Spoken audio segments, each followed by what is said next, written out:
میرا جسم میری مرضی، قسط نمبر 4۔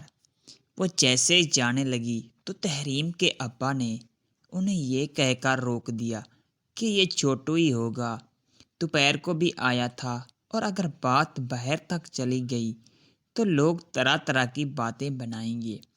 پتہ نہیں کہاں چلی گئی۔ چھوٹو ان چند بچوں میں سے ایک تھا جو تحریم کے پاس ٹیوشن لینے آتی تھی۔ سیاست دان کی عیاشی کوٹھے میں عروج پر تھی۔ اب انہوں نے حسینہ کو ناچنے سے روک دیا تھا اور اسے اپنے پاس بٹھا لیا تھا۔ وہ کبھی اس کے بازو، کبھی گردن، کبھی ہونٹ تو کبھی اس کے ہاتھوں کو چوم رہے تھے۔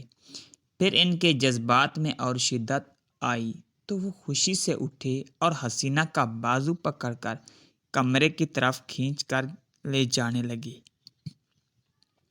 یہ غضب مت کیجیے گا حضور، جوالی بائی ایک دم سے کہتی ہوئی اس کے آگے کھڑی ہو گئی اور اپنے بازو پھیلا کر ان کا راستہ روک لیا۔ تم کیا چاہتی ہو جوالی؟ جتنا پیسہ چاہتی ہو میں دوں گا، لیکن مجھ پر رحم کرو۔ سیاست دان صاحب پر اب گر گرانے کی کیفیت طاری ہو چکی تھی۔ آپ لوگ یہ دیکھیں کہ ان سیاست دانوں لوگوں کے پاس اپنی عیاشوں کے لیے بے انتہا پیسہ ہوتا ہے، لیکن غریب لوگوں کے لیے نہیں۔ اگر یہی پیسے عوام کی فلاح و بدوبہد اور تعلیم پر لگائیں تو غیر سرکاری خیراتی اداروں کی ضرورت ہی نہیں رہے گی۔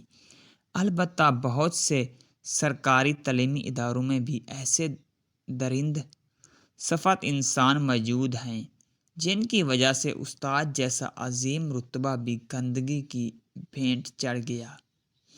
پیسے نہیں چاہیے، لڑکی کے بدلے لڑکی دے سکتے ہو تو ٹھیک ہے، ورنہ عام گاہکوں کی طرح آؤ اور جاؤ۔ تمہارا لحاظ میں اس لیے کرتی ہوں کہ تم سے پرانے مرسم ہیں، ورنہ ایسی حرکت کرنے کی اجازت کبھی نہ دوں کہ وہ ناچ چھوڑ کر تمہاری گود میں آ کر بیٹھ گئی۔ دیکھو تمہیں لڑکی بھی مل جائے گی، تھوڑا صبر کرو، میں کوشش کر رہا ہوں، ایک ہاتھ دو، ایک ہاتھ لو۔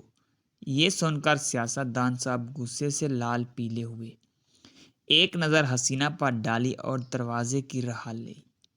جوالی جی، میری اتنی ہمت نہیں کہ آپ کے فیصلوں پر تنقید کر سکوں، لیکن ان سے منہ مانگے پیسے لے کر آپ حسینہ کو اس کے حوالے کیوں نہیں کر دیتی؟ ڈھولکی بجانے والی نے مایوس ہو کر پوچھا تھا۔ ارے تم نہیں جانتے اشفاق، ہم ایک تیر سے دو شکار کریں گے، لڑکی بھی لیں گے اور پیسے بھی ضبط کریں گے۔ تم بس دیکھتے جاؤ، یہ غریبوں کا خون چوستے ہیں اور ہم ان کا خون چوسیں گے۔ جوالی بائی نے ایک زوردار کہکا لگایا تھا۔ شوکت صاحب اپنے گھر کے صحن میں چاند کی چاندنی میں بیٹھے گرم گرم چائے کی چسکیاں لینے میں مصروف تھے۔ شوکت صاحب جو کچھ بھی یونیورسٹی میں چل رہا تھا اس کے خلاف تھے، لیکن وہ خاموش رہتے تھے۔ وہ بولتے بھی تھے تو کس حیثیت سے، کیونکہ وہی سب تو وہ میروی کے ساتھ کرتے تھے۔ تب ان کی جوشے میں گھر میں گزرتی تھی۔ وہ اکثر تنہا ہوتی تھی، سوچوں میں گم۔ وہ انہی سوچوں میں گم تھے کہ ان کی آنکھوں پر کسی نے ہاتھ رکھا۔ کون؟ ہاتھوں پر ہاتھ پھیرتے ہوئے وہ اسے پہچاننے کی کوشش کر رہے تھے۔ عائشہ میری بیٹی۔ اٹھ کر انہوں نے اسے گلے لگا لیا۔ عائشہ باہر سے وکالت کی ڈگری لے کر لوٹی تھی اور وہ بھی کچھ بننا چاہتی تھی عورتوں کے لیے۔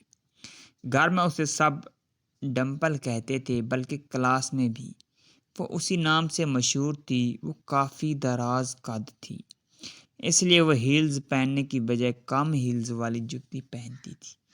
وہ میک اپ نہیں کرتی تھی اور سادگی کو بے حد درجہ پسند کرتی تھی۔ پینٹ کے اوپر لانگ قمیض پہنتی تھی۔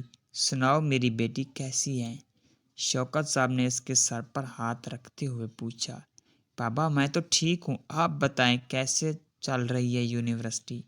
یونی کو چھوڑو، تم اپنی بتاؤ۔ اچانک خبر دیے بغیر ہی آ گئی۔ انہوں نے اس کا دھیان یونیورسٹی سے ہٹا دیا۔ اگلی قسط دیکھنے کے لیے چینل کو سبسکرائب کریں۔